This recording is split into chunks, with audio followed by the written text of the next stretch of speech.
وسلم کے فرامین کا یہ انداز ہے کہ ہمارا اسلام ہمیں یہ سمجھاتا ہے کہ خود بھی بچنا ہے، دوسروں کو بھی بچانا ہے۔ اس لیے اس بات پہ کبھی بھی نہ آئے کہ اگر کہیں برائی ہو رہی ہے، جتنی ہماری اس بات کو آپ کہیں کہ آج ماحول ہی ایسا چل رہا ہے، کون کسی کو کچھ کہہ سکتا ہے؟ اچھا کچھ نہیں کہہ سکتے تو اس حدیث مبارکہ پہ تو عمل کر سکتے ہیں کہ اللہ کے نبی نے فرمایا کوئی برا کام دیکھو تو کیسے روکو۔ اللہ کے نبی صلی اللہ علیہ وسلم نے کچھ باتیں بیان فرمائی، کسی جگہ پہ گناہ کا کام دیکھو، حضور نے فرمایا اس کو ہاتھ سے روکو، روکنے کی کوشش کرو۔ اگر تمہارا ہاتھ چل سکتا ہے ہاتھ چلا دو، ہاتھ سے روکو۔ اور فرمایا اگر ایسے نہیں رکتا پھر زبان سے روکو۔ زبان سے اگر منع کر سکتے ہو تو اتنا کم از کم بندہ اپنے گھر میں زبان تو چلا سکتا ہے، زبان سے سمجھا تو سکتا ہے۔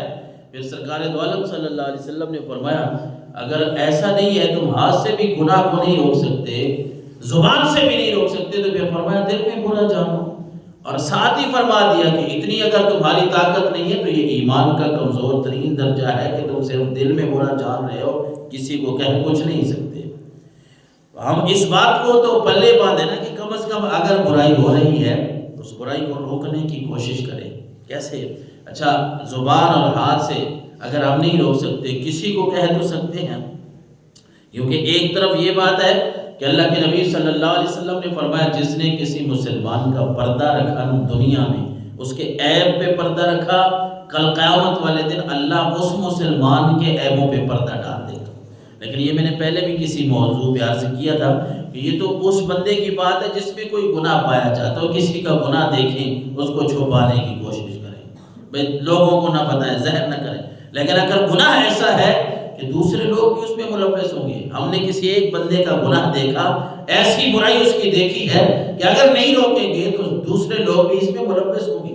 بہت سارے لوگ اس برائی میں آئیں گے، تو پھر تو اس گناہ کی تشہیر کرنی، اشتہار لگانے، بتانا ہے لوگوں کو یہ ہمارے محلے کا جو بندہ ہے یہ فلاں گناہ میں ملوث ہے، تاکہ ہمارے معاشرے کے باقی جو نوجوان ہیں وہ اس گناہ میں ملوث نہ ہوں، اس گناہ میں کوئی اور نہ آئے۔ اگر جو اس بات پہ ہم آ گئے نا نہیں جی کچھ نہیں ہوتا، وہ جو کر رہے ہیں ان کو کرنے دیں۔ رسول اللہ صلی اللہ علیہ وسلم کی یہ حدیث سنیں، ترمذی شریف کی حدیث ہے 2185 نمبر پہ۔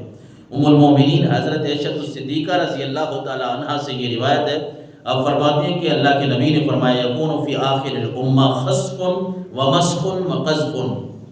حدیث ہے، آپ خود اندازہ لگائیں کہ اللہ کے نبی نے فرمایا میری امت میں ایک ایسا زمانہ بھی آئے گا آخر میں کہ لوگوں کو دھنسا دیا جائے گا،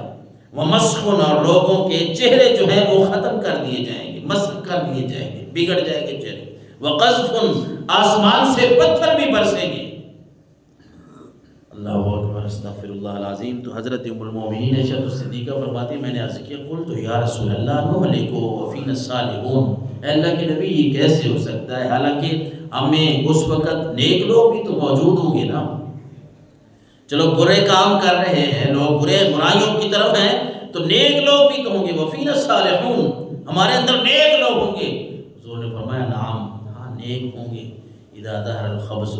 لیکن اس وقت جتنے بھی گانے باجے موسیقی کے آلات دیگر فواحش جو ہے وہ اس نہج پہ پہنچ جائیں گے کہ وہ نیک لوگ بھی چپ کر جائیں گے، کچھ نہیں کہیں گے، وہ خود اپنے آپ کو نیک سمجھتے ہیں، نمازیں ادا کر رہے ہیں، لیکن امت محمدیہ کا دوسروں کا جو خیال نہیں رکھ رہا ہے، پھر ان کی نیکی ایسے ہو جائے گی گویا کہ انہوں نے نیکی کی ہی نہیں ہے، پھر یہ بھی ساتھ ہی رگڑے جائیں گے۔ اس لیے جب بھی کبھی کسی بھی جگہ پہ کوئی برائی کا کام ہو رہا ہو کوشش کریں اس کو روکنے کی۔ اللہ نے قرآن مجید فرقان حمید میں سورہ اعراف کی آیت نمبر 33 میں فرمایا قل انما حرم ربی الفواحش ما ظہر منها وما بطن والاسم والبغي بغیر الحق وان تشركوا بالله ما لم ينزل به سلطانا وان تقولوا على الله ما لا تعلمون۔ سورہ اعراف ہے۔ اللہ تبارک و تعالی نے فرمایا نبی اپنی امت کو بتا دے کہ میں نے ساری برائیاں حرام کی ہیں، ما ظہر منها وما بطن، جو برائیاں چھپی ہوئی ہیں یا ظاہر ہیں، برائی کوئی بھی ہے، گناہ کوئی بھی ہے، اللہ نے فرمایا میں نے ان فواحش کو حرام قرار دے دیا ہے، حرام کر دیا ہے۔ والبغی بغیر الحق، ناحق زیادتی کرنا اس کو بھی میں نے حرام قرار دے دیا ہے، کسی کے ساتھ ناحق زیادتی نہ کریں، بے انصافی نہ کریں، اور فرمایا ان تشرکوا باللہ ما لم ينزل به، رب کے ساتھ شرک کرنا یہ بھی حرام ہے۔ وَأَن تَقُولُوا عَلَى اللَّهِ مَا لَا تَعْلَمُونَ، اللہ کی طرف ایسی باتوں کی نسبت یہ کرنا جو رب العالمین میں ہے نہیں، اللہ تبارک و تعالی میں وہ صفات نہیں ہے، وہ باتیں نہیں ہے، ایسی باتیں رب کی طرف کرنا یہ بھی حرام ہے۔ تو رب العالمین نے قرآن کی سورہ اعراف میں آیت نمبر 33 میں واضح طور پہ فرما دیا برائی کوئی بھی ہو۔ اس طرح آگے رمضان المبارک کا مہینہ آتا ہے، ہم کوشش کرتے ہیں اپنے آپ کو گناہوں سے بچانے کی۔ تو یہ شعبان کے جو پہلے دن ہیں، پہلے ایام ہیں، ہم